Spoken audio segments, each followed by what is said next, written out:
I thought I might just do a quick video on what's in my pack. Just gone for a short walk. It's like only a couple of kilometers really that we've gone for a short walk from home. We do have a long weekend, so instead of being out in the yard mowing, which I would normally do, decided to go for a hike instead. So we're very lucky that, you know, very close to home we've got these beautiful hills, and you come down the beach and then we are on the ocean. Now, while this is not a camping, hiking type channel, I thought I'd just go through what's in my pack, because I think, you know, one of these things that we all like to do is be a little bit more prepared. If you're into homesteading or having a property that you want to be more self-reliant, well then part of that is just being yourself more reliant, even when you do things on a daily basis like going for a hike. So anyway, let's have a look what's in the pack. First thing is water. Yeah, welcome back. You'll notice I've jumped from the beach. I'm now on the kitchen table actually. One of the reasons for that, the video that I took down the beach just did not turn out. I was trying to do it one-handed and it was all shaky and noisy and look, just didn't come up well at all. So look, this is it. This is the pack. Where did we get to? Talking about the pack. So we'll open it up. You'll notice it is a, is it pronounced Deuter bag? It's a 30 litre pack. Look, I really quite do like this for a day pack. Look, the reasons for that is it's very compartmentalised, and I do like to have compartments in my packs. I am a fan of that. I'm not too sure how I would go if I was going to go to some of the new ultralight packs where they just have one compartment, but I do like having the compartments so I know exactly where everything is within the pack. But look, let's have a look what's inside. Now, bear in mind that this is a quick walk, not too far from home. No intention of going too far, so the things that I pack in here for this trip, very different to what I would pack, say, if I went to the city for the day, or if I was going a little bit further away from home for that matter. But like the first thing out was a head torch. Now, this is fairly new for me. Like, I do have a head torch, but this is a new head torch. So this is a LED Lensa. MH8, it's got the rechargeable battery in it. One of the reasons I picked this was the fact that it did have a rechargeable battery in it, so I didn't need to have to carry extra batteries. The likelihood of me carrying a battery pack was extremely high, just because I do carry a phone, and most of the places I walk get some reception at certain parts of the track, so it's worth having a phone with me. So instead of carrying extra batteries, I would have a battery pack. But the other reason I like this one particularly is that it has a blue, green and red LED on it as well, so you can use it at night. It's not going to be super bright all the time and you're not going to lose your night vision. So I do like that head torch. Not super heavy, about 140 grams if you're into the weight, if you're into that sort of thing. Now, because we were at the beach, I had a towel. What can I say? Going to the beach, got a towel in case I go for a swim or just lie on the beach to relax. So nothing too exciting in that. But as I said, look, instead of taking a towel, if I had been going for a longer walk, say if the walk was planning to go for a couple of hours and I was heading down the track a lot further, I would have been packing a different, instead of taking a towel, I would have been taking a coat, whether it's going to be a raincoat or a warm jacket. So put in perspective, this walk was probably about 2 kilometers, so a kilometer down to the beach and a kilometer back from the beach. Well used path, nice trail, and not far from home. So worst case scenario, we would have been home in 30 minutes. So not that bad if the weather turned feral. And I do actually have stuff in my pack in case it got really bad really quick.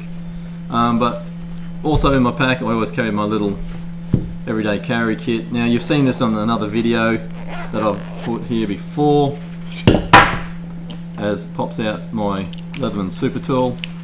I'll see if I can put that up for the video there. And wouldn't you believe it, everything wants to pop out. So another little LED torch, Not that I'm obsessed with carrying torches, but look, it doesn't hurt to have a torch. Like I said, I was walking in, well actually I didn't say it, but we were walking in the middle of the day, but sometimes you might stay a bit longer, you might get hurt and you might need a signal for at night time. But other things I carry in here are band-aids for blisters or cuts or scratches, whatever it might be. I also have in the other side here, it's like a face mask, shield and some rubber gloves in case you need to help somebody else who's injured on the trail.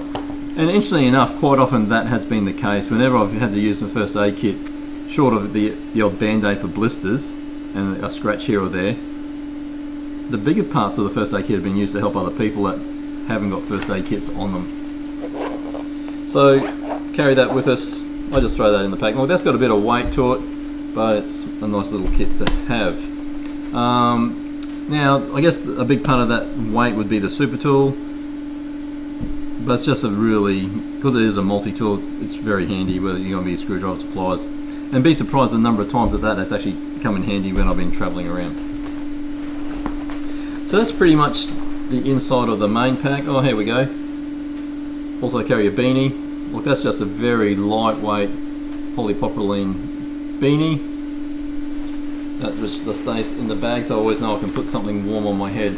Now in this front pocket, I generally keep things like, actually more band-aids. I have a bit of gel for my eyes as well, because I have had surgery on my eyes before and they can dry out, and particularly on a windy day.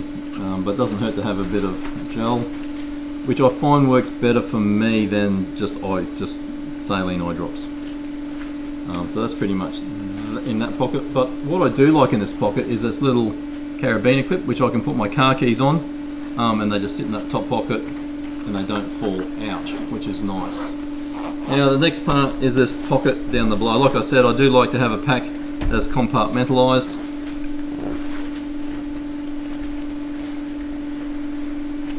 And in here, I talked a bit just before about having some extra things in case things really turn pear-shaped. So obviously I have a first aid kit, which is, you know, a fairly decent one for a walking track, or for a short walk anyway, but also carry a little poncho in case it gets rainy. That light's sort of flicking on that, isn't it?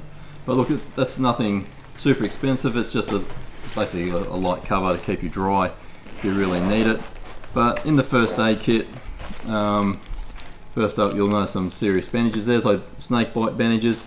We are in an area that has tiger snakes, so you don't want to get bitten by one of those. And if you do, you want to make sure you've got some snake bite bandages with you.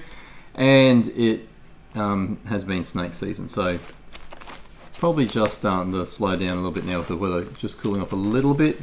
Yeah, but definitely carry them all the time. Because I have been out in a period where I thought the snakes wouldn't be out, and I was running along the trail back when I could run, and literally put my foot maybe that close to a snake bigger than I would have liked to have put my foot next to. Yeah, let's just say I ran quickly up that hill. Yeah, it was just out trying to get some sun before it started to hibernate. So again, band-aids, you got some scissors, plastic bags to put things in, got some bigger triangular bandages, some alcohol wipes, some saline solution to clean up any cuts and abrasions. Look, that first aid kit really is targeted about being out on a trail. So like if we go for a day walk with the kids, or even myself, like if I go out for a couple of nights overnight on the trail, I'll take that first aid kit. Fairly big, it's got a bit of weight to it if you're into weight saving for camping, but for me, knowing I've got the right kit for the right situation becomes important. Also then again, in this front pocket for emergencies, I have this little kit called the Aussie Survival Kit. Really it's a fire starting kit. So what it has is a scraper, it has a flint, and also has a flint of magnesium as well, so you can scrape off the magnesium. And this wood that's made out of is like a resin impregnated oily wood, so you can scrape that off, get some magnesium, and that'll help the fire to start once you get the flint to spark up. Now as you can see, it has never been used. I have other ways of starting fires when I go camping, which are a lot easier. So I haven't had to use that yet, but as I said, it is there in the pocket just in case you ever get stranded, because one of the things that you want to do is be able to keep warm. And having said that, in the pack, which I didn't show, is a thermal emergency blanket as well. So like I said before, if things had to turn really feral, which, look, you obviously check the weather before you go out, so I wasn't planned on doing that. I had things to make sure that if we did get hurt, we could stay warm in an emergency, but also get help if we really need it as well. So we weren't too far away from any of those. But like I said, that's just the pack that I packed for that particular day. I do pack my day pack particularly for the occasion, for whatever we're doing. So like I said, if I was going into the city, it'd be a different stuff I'd pack in there. Ironically, I'd still take a first aid kit, even with all the snake bandages. Not because I'm expecting snakes in the city, well, not the ones on the ground anyway, but pretty much just in case, you know, one of us gets a scratch and we need to get some band-aids.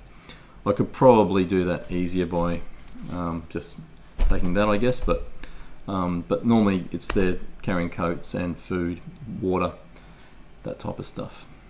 So there you go. If you enjoyed that, please give us the big thumbs up. And I hope you enjoyed that. Just a bit of insight into what we carry. And look, I was having a conversation with a mate the other night actually, and we were talking about how when you go camping, it's actually going to be quite liberating, because everything that you need to survive and be self-reliant fits in one pack. And he made a really good point. He goes, the stuff in your pack becomes less, and you can actually use that stuff to be self-reliant because of the knowledge that you have in your head. And that's so true, because I was commenting about how much stuff you don't really need to take when you go out, and you can survive on quite a little amount if you really know what you're doing.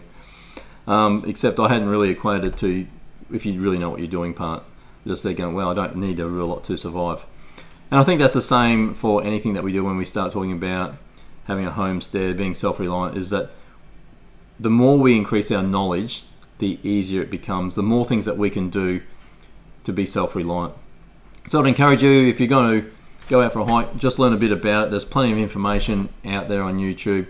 Look, I love getting out to nature because that's, for me, that's part of being self-reliant. It's something that you can do literally for free. Admittedly, you know, you're buying some gear, which does cost money, but you don't need to. Like, you don't need to buy a lot of expensive gear to get out there and enjoy it. But you're just in nature, and you learn to live with nature, and you learn so much about how nature works, and learning to adapt and work with it, as opposed to trying to conquer it like a lot of people like to do. And that then comes back to your property when you're trying to grow food and fruit and all that sort of stuff as well. So anyway, that's it. Until next time, thanks for watching.